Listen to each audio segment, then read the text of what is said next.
नमस्कार मित्रों, YouTube पर एक वीडियो आप बहुत देख रहे होंगे इस समय,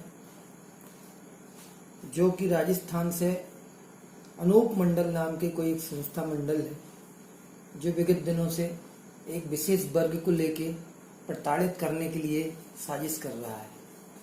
एक ऐसी समाज जो अपने आप में प्रबुद्ध है, पढ़ा लिखा वर्ग है सारा का सारा, और समृद्ध है।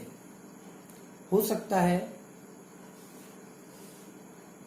आपके बीच में भी उस समाज के व्यक्ति रहते हैं और रहते ही होंगे निश्चित तौर से, और उनके आचरण और उनके क्रियाकलापों से आप अच्छी तरह से वाकिफ होंगे। ये भी निश्चित तौर से आप समझते होंगे, जानते होंगे। जरूरी नहीं मैं उस समाज का नाम लूं, क्योंकि प्रसंग बन रहा है इसलिए नाम लेना जरूरी है। एक अनूप मंडल नाम का एक जो संघ है, मंडल है, वो एक जैन समाज, बनिया, जिनको बनिया बोलते हैं, वो जैन समाज, कथित जैन समाज कह करके संबोधित करके तरह तरह से प्रताड़ित करने की, बदनाम करने की एक बहुत बड़ी साजिश कर रहे हैं।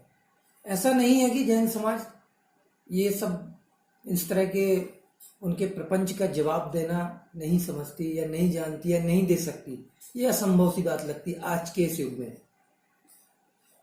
परंतु ये जैन समाज है जो अपने आप में एक सभ्य समाज, एक शांत समाज, अहिंसक समाज के रूप में जानी पहचानी जाती है, इसलिए वो इस तरह की बातों पर गौर बहुत कम करते हैं। किंतु अब पानी सिर के ऊपर जा रहा है।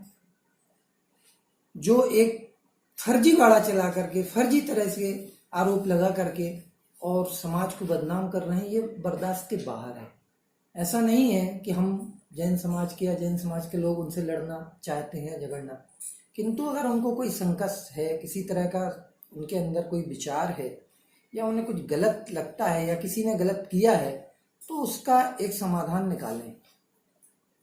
उनके कुछ महंत, उस मठाधीश के कुछ लोग अनर्गल बातें करके और भ्रमित कर रहे हैं। कुछ किसी तरह की राक्षसी विद्या की बात करते हैं, किसी तरह की सतयुग कलयुग की बात करते हैं, किसी तरह की पृथ्वी पर भारी विनाश जो आ रहा है, ये सब जैनों के द्वारा लाया जा रहा है, इस तरह की बातें करते हैं। अरे ये तो समझो, आप इतना देखो तो, परखो तो, जानो तो जैनों के बारे में। आप किस बेस पे बातें कर रही हो? वो जैन समाज है जो रात दिन एक भावना सुबह से घर घर में भाई जाती है कि सुखी रहे सब जीव जगत के। इसका मतलब समझते हैं आप महंत बने हैं, सुखी रहे सब जीव जगत के। अरे जो समाज, जो व्यक्ति घर घर से एक भावना वाता हो कि सारे के सारे जगत के जितने जीवित प्राणी हैं, प्राणी मात्र नहीं, जिनमें प्राण है, चाहे वो वनस्पति हो, चाहे वो त्रियंश हो या मनुष्य हो, उस सारी भावना, उन सारे जीवों के लिए जो भावना आती है कि सुखी रहें, आप उनको कहते हो कि ये इनके कारण फैला ये बीमारियां हैं। अरे शर्म आनी चाहिए आपको। आपको बहुत शंकाएं हैं, आप जाओ किसी विद्वान के पास। अरे विद्वान छोड़ो, आप जैन समाज के किसी भी एक व्यक्ति के पास जो धार्मिक हो, उसके पास जाके अपनी शंकाओं का समाधान कर लो।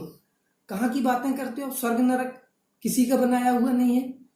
हिंदू समाज में स्वर्ग नरक की बातें नहीं है क्या? तो वो भी मनमर्जी है, उनमें भी मनमर्जी है। स्वर्ग नरक होता है, इसको समझने की जरूरत है। आपको दिखता नहीं है, हमें दिखता नहीं है।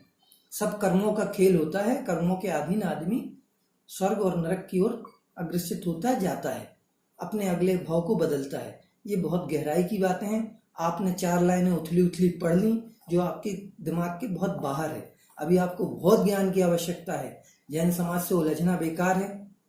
हम इसलिए नहीं कहते कि हम आपसे लड़ नहीं सकते या झगड़ नहीं, ऐसा सब सक्षम है। आज के समय में कोई आदमी सक्षम ना हो, ऐसा हो नहीं सकता, किंतु बस हमारी अपनी है कि हम अहिंसा व्रत का पालन करते हैं, मगर वो भी तब तक जब तक कि इस धर्म के ऊपर आंच ना आए। जब धर्म के ऊपर आंच आएगी तो हम अपना बलिदान सर्वस्व न्यौछावर करने भी तैयार रहते हैं। क्षत्रिय समाज होती है जैन समाज, उनका कुल क्षत्रिय कुल कहलाता है। जानते हो आप क्षत्रिय कौन होते हैं? जो धर्म की रक्षा करते हैं वो क्षत्रिय होते हैं। आप अनर्गल बातें करके, किसी तरह का मिसबिहेव करके बोलते हो कि धरती पर पाप बढ़ा रहे हैं। अरे जो पाप को कम करने वाले धर्म शिक्षा है वही जैन धर्म है, जिसमें पाप को रोकने का सारा बताया गया हो वो धर्म जैन है। अहिंसा का, जिसका बेस ही अहिंसा है, हिंसा को नामात्र भी स्वीकार नहीं करता, वो धर्म तो जैन धर्म है। उसको आप कहते हो कि ये हिंसा फैला रहे हैं, ये बीमारियां ला रहे हैं, ये भूकंप ला रहे हैं, ये सुनामी ला रहे हैं। अरे आप समझो, एक एक जैन में इतनी शक्ति है कि अगर किसी के कल्याण की भावना सोच लेगा तो उसका फल हो जाता है। आप देखना चाहते हो कि इसका असर होता है कि नहीं? आप चले जाओ किसी जैन मोहल्ले में, उसके आसपास रहने वाली गैर समाज भी, दूसरी समाज भी, अजैनी भी आपको वहां समृद्ध और सुखी देखेगा। उनके बीच में रहते हुए, ये उनके पुण्य का प्रताप है उस जैन परिवारों के, जिनके आसपास अजैन रहते हुए भी सुखी और संपन्न हो जाते हैं। आप उनको कहते हो कि वो राक्षसी विद्या फैलाते हैं। इस तरह की बातें अशोभनीय है। समाज चुपचाप सहन करती रही, इसका ये मतलब नहीं निकाला जा सकता कि हम आपके जवाबों को दे नहीं सकते, आपके प्रश्नों का उत्तर नहीं दे सकते। अरे आपके प्रश्न ही निराधार हैं, आपके पास कोई प्रश्न ही नहीं है। आप ऐसी अनर्गल बातें करते हैं जिनका कोई सिर पैर नहीं। आप प्रधानमंत्री को पत्र लिखते हो, आप किसी तरह के मिनिस्ट्री को पत्र लिखते हो, आप 10 साल से धरने दे रहे हो। आप पहले एक बार जाओ तो समाज के बीच में। आप कहते मेरे पास समाज के लोग आए, क्यों आए तुम्हारे पास? तुम्हारे को तकलीफ है, आप जाओ विद्वानों से मिलो, जैन समाज में बैठो उठो मिलो, अपनी शंकाएं बताओ, उनको बताओ कि ये परेशानी है, क्या पाप कर रहे हो वो बताओ खुल के। आप आपकी किसी भी बातों में कोई तत्व नहीं है, किसी तरह का तर्क नहीं है। आप अपनी इस तरह की घटनाओं से, इस तरह के आप अनर्गल व्यवहारों से लोगों को परेशान करेंगे और ये आपकी ही छवि खराब होगी। और समाज की छवि जैन समाज की खराब नहीं कर सकते आप। जैन समाज चाहेगा जिस दिन, उस दिन आपको नेस्तानुभूत कर देगा अपने तर्कों से और अपने तथ्यों से और अपने आचरण से। आपको इस बात को समझना चाहिए। इस बात को आप नहीं समझेंगे तो आपको ही आगे जाके परेशानियों का सामना करना पड़ेगा।